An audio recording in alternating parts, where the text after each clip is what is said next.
Hello আসসালামু আলাইকুম guys, সবাই কেমন আছেন? নিশ্চয়ই ভালো আছেন।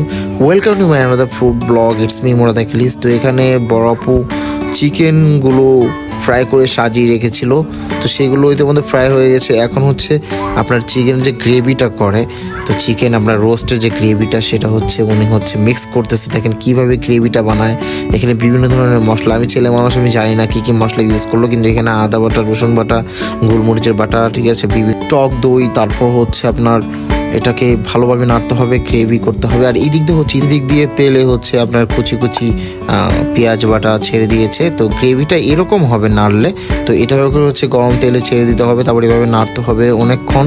তো দেখতে কত লোভনীয় লাগতেছে, মনে হচ্ছে এটা এখন একটু টেস্ট করে দেখি। তো একটু ভালোভাবে হচ্ছে এটা গরম করে নিতে হবে আর এভাবে নাড়তে হবে। গ্রিন চিলি এদিকে রেখে দিয়েছি আপু, আর ফ্রাই করে রেখেছিল যেসব চিকেনগুলো, সেগুলো মাত্র এখন এখানে ইতিমধ্যে ছেড়ে দিচ্ছে।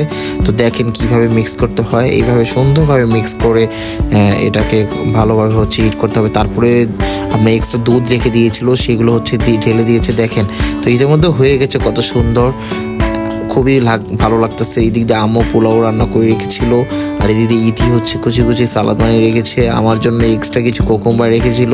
দেখেন এখন আমাকে সুন্দরভাবে একটা প্লেটে দিচ্ছে।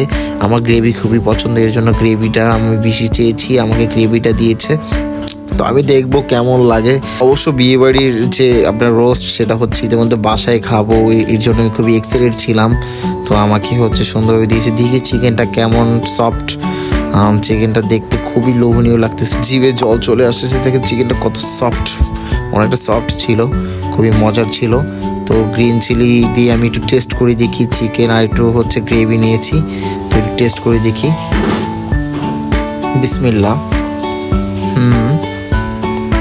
অনেকটা মজা, মানে হচ্ছে বিয়েবাড়ির একটা স্বাদ মানে হচ্ছে পেয়েছি অনেকদিন পর। তো অসংখ্য ধন্যবাদ স্বর্ণা আপুকে।